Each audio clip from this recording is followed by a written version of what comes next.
Signal number 2 is in effect over the rest of Babuyan Islands, northwestern portion of mainland Cagayan, northern portion of Apayao, and the northern portion of Ilocos Norte. Meanwhile, these areas flashed on your screens are under signal number 1.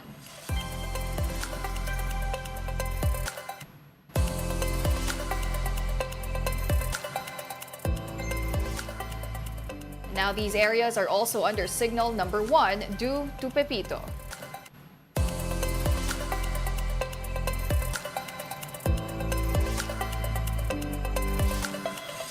After Typhoon Nika, residents in Cabagan, Isabela are bracing for rising floodwaters once again as Typhoon Ophel threatens to bring more havoc. Mon Gualvez has the report. Residents of Barangay Casibarag Norte in Cabagan, Isabela braved the rains and the thigh-high flood to move to safer ground. Some even brought their pets with them. Maridel admits being fearful because as the floodwaters from Typhoon Nika are yet to subside, here comes Ophel threatening to wreak them havoc once more.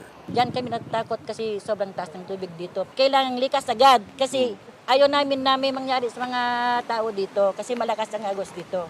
Jean confesses to feeling typhoon fatigue and its effects, especially on their livelihood, is starting to wear her out. Nakakapagod po, mahirap din po ang lumikas. So gawa na din ng nakakaistorbo sa mga pang-araw-araw. Wala kaming pagkukuhanan ng pwedeng pang-araw-araw namin dito. Meanwhile, as everybody's rushing to evacuate, we caught sight of Tatay Anong climbing up the roof of his house with hollow blocks in hand. Kasi matuklap pag malakas yung hangin. Yung dati na yung mga nyero ko lumipad. Fortunately, the wind gusts and rains caused by Super Typhoon Ophel appear to be a bit weaker than Typhoon Nikas for now. Meanwhile, in the town of Tumawini, residents evacuate with their cows. They almost fill up this covered court that has been repurposed as an evacuation center.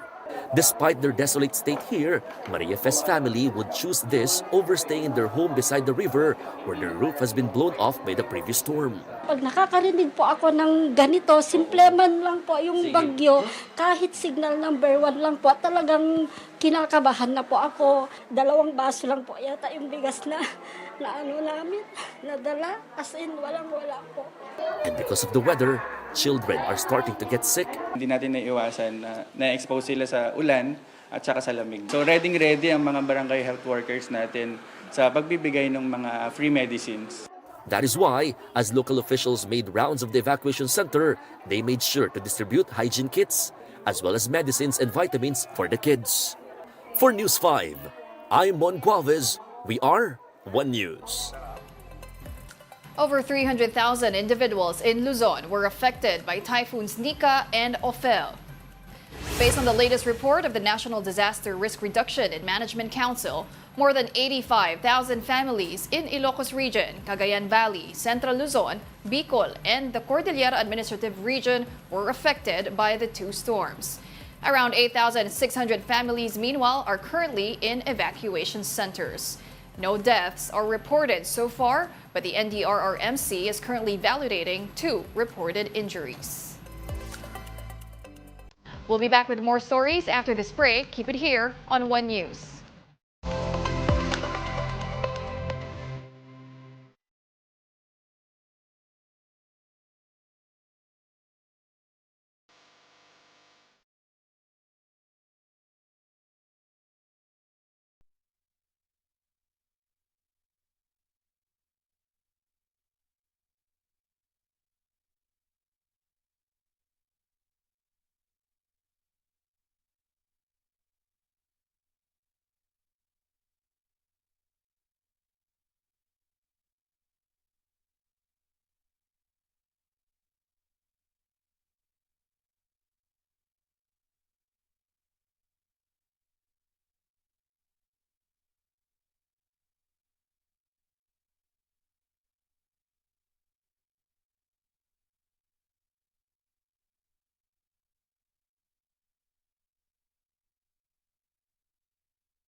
Welcome back. You're still watching One News Now. I'm Pauline Verzosa. Let's now take a quick look at today's other headlines. In the Philippine Star, the number of Filipinos who expect their quality of life to improve in the next 12 months stayed roughly the same in the third quarter. SWS reported that 47% of respondents expect their lives to improve in a year. And in business world, private sector analysts still expect headline inflation to remain within the 2 to 4% target band until 2026. The central bank says economists' inflation expectations remain well anchored. The Philippine National Police, or the PNP, has seized over 40 billion pesos worth of illegal drugs since the start of the Marcos administration in 2022. Now, this year so far, the PNP has netted almost 20 billion pesos worth of illegal drugs. More than 140,000 drug suspects were arrested under the Marcos administration. The PNP has yet to disclose its data about the slain alleged drug personalities since 2022. PNP Chief General Romel Marbil claimed that the agency has intensified its war on drugs while still observing human rights.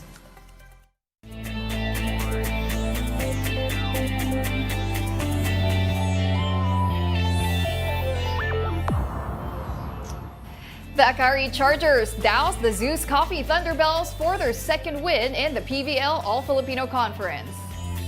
Down 16-13 in the fourth set, Akari came back to take the lead behind a 5-1 run courtesy of Ivy Lacsina. Zeus Coffee eventually tied the game at 23-all, but Faith Nesperos and Lacsina put the game away with back-to-back cross-court kills.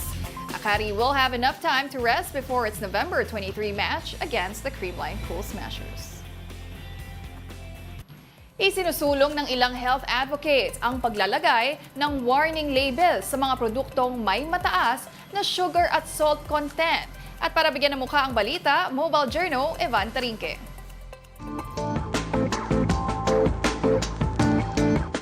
Red flag daw kapag ang relasyon ay walang label, pero pati rin daw sa pagkain.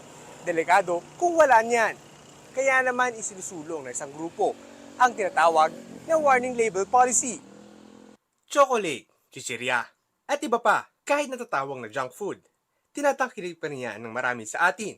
Kung titignan naman kahit paano, may mga nutritional facts sa likod ng pakete. Pero hindi ito sapat ayon sa Healthy Philippines Alliance. Lalo't based sa report ng UN, 7 sa bawat 10 namamatay ay dahil sa non-communicable disease gaya ng sakit sa puso at diabetes.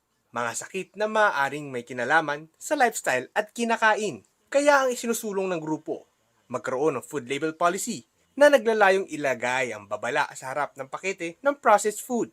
Ang mamimili, syempre, magde-decide yan based sa information na meron siya. Yan, na itong mga pagkain na to ay excessive na. Syempre, magdadalawang isip na siyang bumili ng mga ganitoong pagkain. Tulad ng pa-octagon warning sign na makikita agad kung ang produkto ay may labis na sugar, sodium, o iba pang sangkap na maaaring makasama sa kalusugan. Sa isang survey ng Social Weather Station noong March, 66% ng mga Pilipino ang nagsasabing sinusuportahan nila ang ganitong polisiya. Ang ilang consumer na aking nakausap, naniniwalang dapat malaman nila kung ano ang nilalaman ng produkto na kanilang binili. Natural, magbabago na ako ng isip. Di ko nabibili yun. Depende yun sa disiplina ko. Kung matigas ang ulo ko, bibilin ko pa rin siya. Siguro ganun. Sabihin ko pala isipan ka. Ang dalawang isip ka ng ganun. Kahit mura siguro. Hindi naman pwedeng kain lang tayo ng kain. Bili tayo ng bili. Target ng Philippines Healthy Alliance na itaas ang health literacy ng mga Pinoy sa pamamagitan ng kanilang food warning label policy. Right to know yung ating ibinibigay sa kanila so that we can also increase yung health literacy ng ating mga kababayan. Malaga ang pagiging aware sa mga kinakain natin upang manatiling malakas at malusog. Kaya naman ngayon pala, sabi nga nila, always check the label. Mobile Journal, Ivan Tarinque po, hatid ang mukha ng balita. And those are the top stories of the hour. Join us later at 9 a.m. as we continue to monitor the day's biggest stories. I'm Pauline Verzosa. We are One News.